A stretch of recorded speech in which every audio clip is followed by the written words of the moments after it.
researchers are developing sheets of ultra-thin, ultra-flexible electronics that can stick to your body. These electronic skins, or e-skins, can bend when you flex your elbow and twist when you rotate your wrist. Researchers are just beginning to imagine all the medical innovations that could come from these e-skins.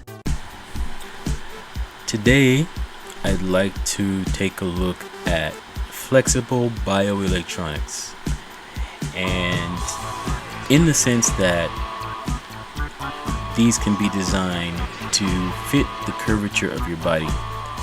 There's a project that's being a project that involves the University of Wisconsin-Madison and the University of Texas. And in this project, the two schools worked on engineering electronics that can curve to the body. They're still working on this, but they made a great leap. There's an actual computer simulation that was designed, and they built the simulation off of experiments. When you think about today, like things like foldable phones, they're pretty much common. But now they want to make maybe something that can curve and move with your body, like electronics that can move along with your body. The last video I did, it did involve putting electronics into fabrics. Technology is moving really fast, like very, very fast. You're putting electronics and circuits into fabrics, and now they're trying to make electronics or circuits that can move and bend with the curvature of your skin, shape of your bones, the twists and turns your body makes. My first thought is, okay, they could really use that in sports, I guess, to analyze movements and improve skills and things like that. It could also be used to help in healthcare in so many ways, because instead of using that stethoscope, right, you already have the heart monitor. It doesn't have to be surgically input into your chest or anything like the old school. But in this case, I guess something could stick to your clothing and move with your clothing. Now a lot of clothes are more tight-fitting and more flexible, and they kind of bend with the body. So I guess once you incorporate electronics with that, you could probably have your phone velcroed onto one of your sleeves. And with the way technology is going, the previous videos, the way you could change the shape and size of your phone could transform into something very tiny and increase in size as you demand. The way it's going, I've done like 3 videos along the same track. With basically electronics that can change shape and form to fit whatever environment you need to fit them in.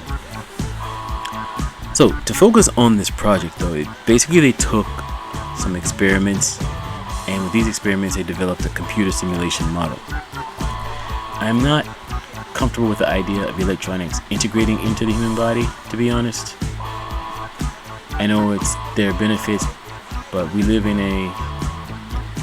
a flawed world, so I always mention it could go downhill pretty fast.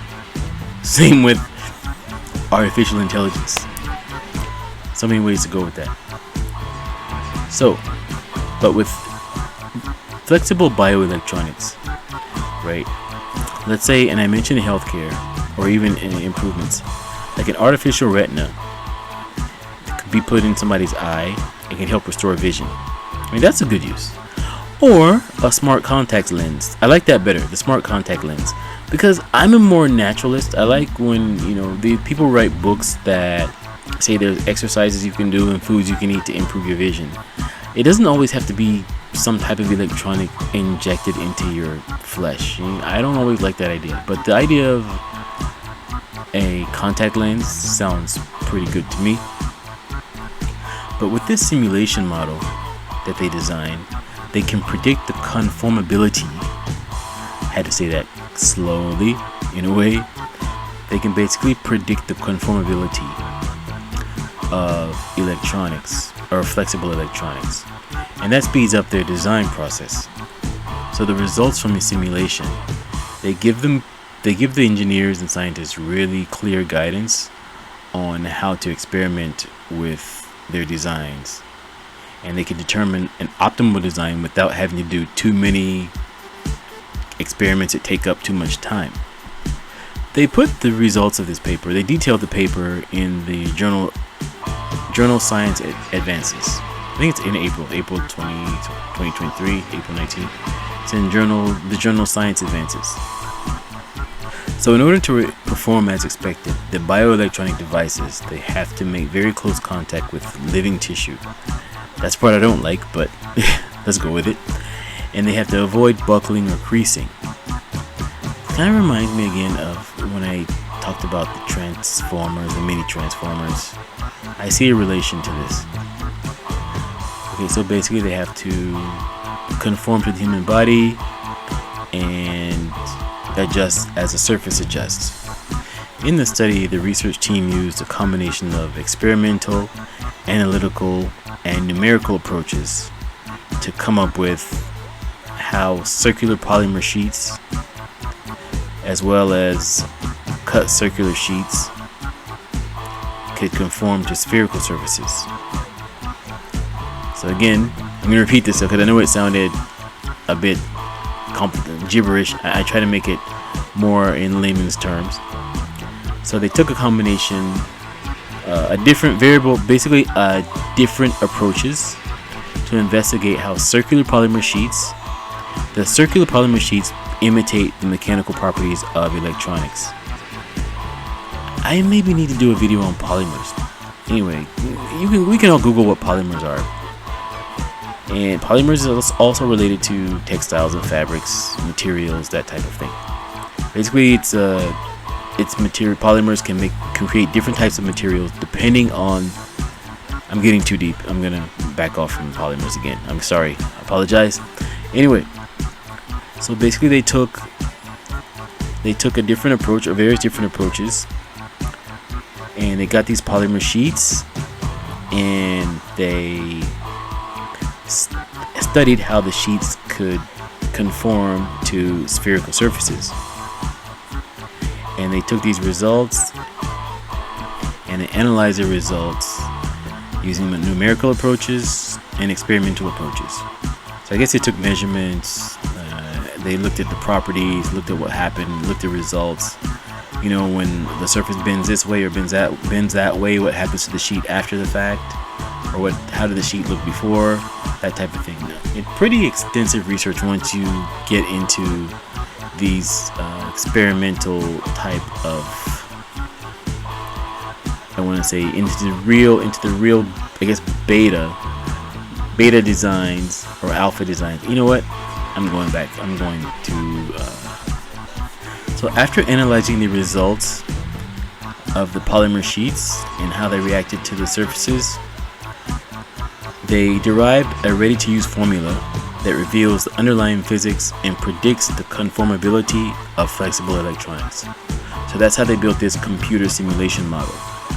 And the computer simulation model then helps them when they want to design the electronics. So they formulated a really simple mathematical equation to help guide the design of the flexible electronics. They also said they used the Japanese art called kirigami. I wonder how kirigami relates to origami. I've always heard origami, but not kirigami. I guess I can Google the difference later.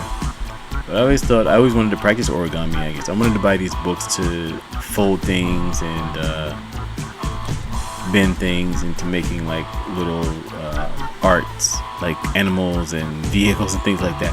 But yeah, they basically used an origami, or in this case, kirigami style technique to kind of study the fibers, the sheets, I'm sorry, not the fibers, but the polymer sheets and how they bend.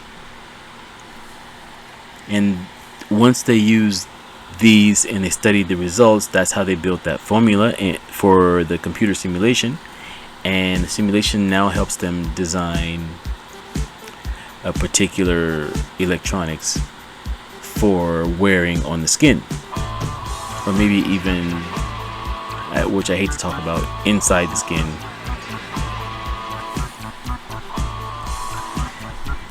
In the final analysis, this development basically uses a computer simulation to help them speed up the design of bioelectronics, and electronics that can conform to the shape and functions of the human body.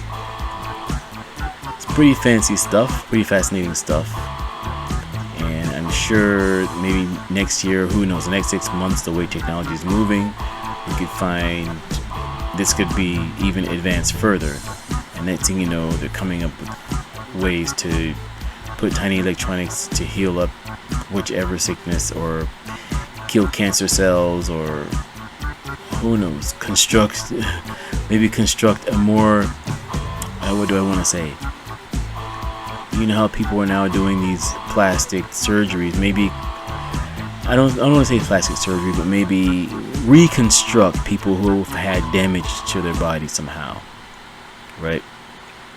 This is just how my head's spinning. But anyway, I've talked too much, I guess, on this, and I've rambled on. I hope you could understand what I was trying to convey. If not, comment. I apologize if you couldn't. I try my best. But thank you for making it this far, and thank you so much for listening.